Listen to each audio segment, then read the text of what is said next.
அன்பிற்கினிய ஆசிரியர் சொந்தங்களே, வணக்கங்க. இந்த வீடியோவில் நம்ம ஒரு 25 கல்வி உளவியல் தமிழ்நாடு பேப்பர் 2க்கு பார்க்க போகிறோம். இது எப்படி இருக்க போகுதுன்னு பார்த்தீங்கன்னா, இப்போ சிடெட்டில் பெடகாஜி பேஸ்டாக கொஷின்ஸ் இருக்கும் இல்லையா, அதை மாதிரி இதை நான் ரெடி பண்ணியிருக்கேன். ஒரு 25 கொஷின்ஸ் இது நிச்சயமாக உங்களுக்கு பயன்படும். இந்த முறை அனுபவ ஆசிரியர்களுக்கு தான் டெட் நடத்த போகிறதுனால மேபி பெடகாஜி பேஸ்டு நிறையா இருக்கலாம். அதன் காரணமாக நான் அது மாதிரி கொஷின் செட் பண்ணியிருக்கேன். இப்போ அதை ப்ராக்டிஸ் பண்ணலாம். ஸ்டார்ட் பண்ணுவோமா? குழந்தைகளின் கற்றலில் ஆசிரியரின் முதன்மை பணி எதுன்னு பார்த்தீங்கன்னா, இப்போ நிறைய பதில் இருக்கலாம். தகவல்களை மட்டும் வழங்குவதாக கிடையாது, கற்றலுக்கு வழிகாட்டுதலாக கிடையாது. அதாவது கற்றலுக்கு வழிகாட்டுதல், ஒழுக்கத்தை மட்டும் பேணுதல், தேர்வு நடத்துதல், இது மாதிரி நிறைய இருக்கு. அப்போ நம்ம ஒட்டுமொத்தமாக ஒரு ஆசிரியர் ஃபெசிலிட்டேட்டர் தான். அப்போ கற்றலுக்கு வழிகாட்டுதல் தான். ஒரு மாணவர் தவறான விடையை அளித்தாலும் அவனது சிந்தனையை பாராட்டி சரியான விடையை நோக்கி வழிநடத்தும் ஆசிரியர் எந்த கற்றல் அணுகுமுறையை பின்பற்றுகிறார்? நமக்கு தெரிஞ்சதுதான் குழந்தை மைய கற்றல் அணுகுமுறை தான். ஏன்னா இந்த காலத்துல பாத்தீங்கன்னா தண்டனை முறை, மனப்பாட முறை, ஆசிரியர் மைய கற்றல் முறையெல்லாம் கிடையாது. அதை பத்திலாம் யாரும் பேசுறது கிடையாது. அதெல்லாம் அவுடேட்டட். ஸோ இப்போதைக்கு உள்ளது சைல்ட் சென்டர் மெத்தட் தான். கற்றல் என்பது மிகச் சிறப்பாக எவ்வாறு வரையறுக்கப்படுகிறது பாருங்க. அனுபவத்தின் மூலமாக நடத்தையில் ஏற்படும் நிலையான மாற்றம் தான் கற்றல். இது நம்ம படிக்கும் பொழுதே சைக்காலஜி படித்த காலகட்டத்திலே பார்த்தீங்கன்னா இந்த தொடரை நம்ம படிச்சிருப்போம்.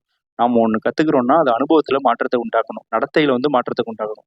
அதுதான் அனுபவமாகவும் இருக்கணும், நடத்தையில் மாற்றத்தையும் கொடுக்கணும். அதுதான் கல்வி கற்றல். ஒரு வகுப்பில் மாணவர்கள் ஒரே வயதினராக இருந்தாலும் அவர்களின் கற்றல் திறன் வேறுபடுவதற்கு காரணம் தனியால் வேறுபாடு, இண்டிவிஜுவல் டிஃபரன்ஸ். கற்றல் அடைவுகளை மேம்படுத்த ஆசிரியர் முதலில் செய்ய வேண்டியது என்ன? அதாவது மாணவர்களின் முன்னறிவை அறிதல். அவங்களுக்கு ஆல்ரெடி என்ன தெரிஞ்சிருக்குன்றதை நம்ம தெரிஞ்சுக்கணும்.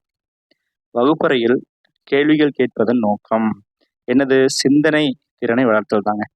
சிந்தனை திறனை வளர்த்தல், அதுதான். மாணவர் தன் தவறை தானே கண்டறிந்து திருத்திக் கொள்வது என்பது சுய மதிப்பீடு. இன்ட்ராஸ்பெக்ஷன் சொல்லுவாங்க. சுய மதிப்பீடு, செல்ஃப் இவாலுவேஷன் சொல்லலாம். வகுப்பறையில் அனைத்து மாணவர்களுக்கும் சமமான கற்றல் வாய்ப்பை வழங்குவது என்னது? இன்க்ளூசிவ் எஜுகேஷனுங்க. ஒரு இன்க்ளூசிவ் எஜுகேஷன் கிளாஸ் ரூம்னு எடுத்துக்கிட்டிங்கன்னா அதில் பல வகையான மாணவர்கள் இருப்பாங்க. உடல் நலத்தில் சமமானவர்கள் இருப்பாங்க, உடல்நலம் பாதிக்கப்பட்ட மாணவர்கள் இருப்பாங்க, மனநலம் பாதிக்கப்பட்ட மாணவர்கள் இருப்பாங்க. இது மாதிரி எல்லா குழந்தைகளும் ஒன்றா இருக்கிறது தான் இன்க்ளூசிவ் கிளாஸ் ரூம். இந்த காலகட்டத்தில் இந்த லேட்டஸ்ட் இந்த செஞ்சுரி பேசுறது எல்லாமே இன்க்ளூசிவ் எஜுகேஷன் பற்றி தான் பேசுகிறாங்க. ஆசிரியர் ஒரு பாடத்தை வாழ்க்கை சூழலுடன் தொடர்படுத்தி கற்பிப்பதால் என்ன விளங்குது பார்த்தீங்கன்னா, பொருளுணர்வு மேம்படும்.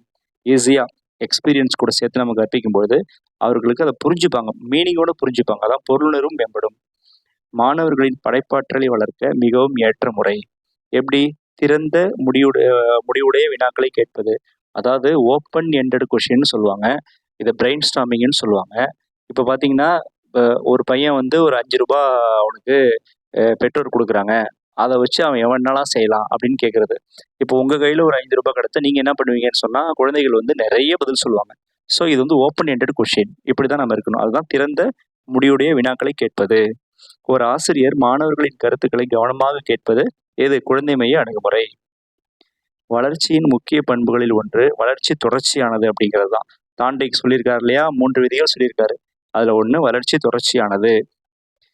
மாணவர்களின் கற்றல் முன்னேற்றத்தை தொடர்ந்து அறிய மிகவும் பொருத்தமான மதிப்பீடு வளர்நிலை மதிப்பீடு, ஃபார்மேட்டிவ் அசஸ்மெண்ட் தாங்க. பென் பேப்பர் டெஸ்ட் சம்மேட்டிவ்ல வந்துடும். நம்ம அப்பப்போ பிள்ளைங்களோட இந்த அறிவுத்திறன், டிராயிங்கு, இது மாதிரி விஷயங்கள்லாம் சோதிக்கிறது நம்ம டெஸ்ட் வைக்கிறோம் இல்லையா, ஃபார்மேட்டிவ் அசஸ்மெண்ட். அதுதான் தேவையானது. வகுப்பறையில் மாணவர்கள் குழுவாக இணைந்து செயல்படுவதால் அதிகம் வளர்வது சமூக திறன். சோஷியலைசேஷன் இந்த ப்ராசஸ் டெவலப் ஆகுது. மற்றவங்க கூட எப்படி நம்ம பிஹேவ் பண்ணணும்னு குழந்தைங்க கற்றுக்குறாங்க. லீடர்ஷிப் குவாலிட்டி கூட டெவலப் ஆகும். குழந்தையின் ஆர்வத்தை தூண்டும் வகுப்பறை செயல்பாடு என்பது கேள்வி எழுப்புவது தாங்க. குழந்தைகளை வினாக்கள் எழுப்ப நம்ம அனுமதிக்கணும். ஏன்னா அந்த வகுப்பறை நம்முடையதே கிடையாது, அந்த வகுப்பறை குழந்தைகளுடையது. மாணவர்களின் தவறுகளை ஆசிரியர் எவ்வாறு அணுக வேண்டும் அப்படின்னு பார்த்தீங்கன்னா, கற்றலுக்கான வாய்ப்பாக கருத வேண்டும். ஒரு தவறு பண்ணிட்டான்னா அந்த தவறுலேருந்து அவனுக்கு சரியான விஷயத்தை கற்றுக் கொடுக்கறதுக்கு என்ன வழின்னு நம்ம பார்க்கணும். அதான் கற்றலுக்கான வாய்ப்பாக கருத வேண்டும். குழந்தையின் கற்றலில் அதிக தாக்கத்தை ஏற்படுத்துவது எதுன்னு பாருங்க. செயல்பாட்டு அனுபவங்களா, மனப்பாடம் மட்டுமா, தண்டனை மட்டுமா, தேர்வு மட்டுமா? அது 3மே கிடையாது, செயல்பாட்டு அனுபவங்கள் தான். வகுப்பறையில் ஆசிரியர் ஒவ்வொரு மாணவருக்கும் வேறுபட்ட செயல்பாடுகளை வழங்குவது என்பது தனியால் வேறுபாடுகளை மதிப்பதுங்க. நம்ம இண்டிவிஜுவல் டிஃபரன்ஸை நிச்சயமா கிளாஸ்ல மதிக்கணும். அதுக்கேற்ற மாதிரி நம்ம செயல்பாடுகள் அமைச்சோம்னா ஒவ்வொரு குழந்தைகளையும் நம்ம வந்து தேர்வு அடைய வைக்க முடியும், அனுபவங்களை கொடுத்து வெற்றி பெற வைக்க முடியும். ஒரு மாணவர் மற்றொரு மாணவருக்கு ஒரு கருத்தை விளக்குவதால் அதிக நன்மை பெறுவது யாருன்னு பார்த்தீங்கன்னா 2 பேரும் தாங்க. இருவரும் கற்றலும் மேம்படுது. குழந்தையின் கற்றலில் தவறுகள் ஏற்படுவது இயல்பானதா, ஏற்க முடியாததா, தண்டிக்கப்பட வேண்டியதா, கற்றல் இல்லாததுக்கான சான்றா? இயல்பானது. குழந்தைகள் படிக்கும் போதோ கற்கும் போதோ நிச்சயம் தவறு செய்வாங்க. தவறு செய்வதும் குழந்தைகள் இயல்பு. நாமளே ஒரு விஷயம் செய்யும் போது தவறு செய்வோம், அப்புறம் தான் கத்துப்போம் இல்லையா? அதுவும் இயல்பானது. வகுப்பறையில் மாணவர்களை ஒப்பிடுவதால் பொதுவாக ஏற்படுவது தன்னம்பிக்கை குறையுங்க. எல்லா பசங்களுக்கு முன்னாடி நம்ம வந்து குழந்தைகளை நம்ம வந்து நான் ஒப்பிடுறோம், கம்பேர் பண்றோம் அப்படின்னா நிச்சயமா வந்து தன்னம்பிக்கை ஒரு மாணவனுக்கு தன்னம்பிக்கை குறையும். இன்னொரு மாணவனுக்கு வந்து பாசிட்டிவா என்னமோ, பட் அந்த ஒரு மாணவன் பாதிக்கப்படுவான்றது, பட் அது நடக்கக்கூடாது நம்ம கிளாஸ்லன்றதுதான். மாணவரின் சிந்தனை திறனை வளர்க்க ஏற்ற வினா என்னது? ஏன் என தொடங்கும் வினா. ஏன்னு சொல்லும்போது நம்ம காரணம் சொல்லணும் இல்லையா? எதுன்னு சொன்னா ஒரு பதிலா போயிடும். பட் ஏன்னு கேட்கும்போது நிறைய காரணங்கள் குழந்தைகள் சொல்லுவாங்க. அப்போ அவங்களோட டைவர்ஜென்ட் திங்கிங், கிரியேட்டிவ் திங்கிங் எல்லாமே டெவலப் ஆகும். ஆசிரியர் மாணவரின் முயற்சியை பாராட்டும் போது அதிகரிப்பது எது? அக ஊக்கம், இன்ட்ரின்சிக் மோட்டிவேஷன். இன்ட்ரின்சிக் மோட்டிவேஷன்னா என்ன? ஒரு விஷயத்த வந்து தன்னோட நமக்கு திருப்திக்காக நாம அறிவை வளர்த்துக்கணும் அப்படிங்கிறதுக்காக நம்ம படிக்கிறோம், செய்து தெரிஞ்சுக்கிறோம்னா அதுதான் இன்ட்ரின்சிக் மோட்டிவேஷன்.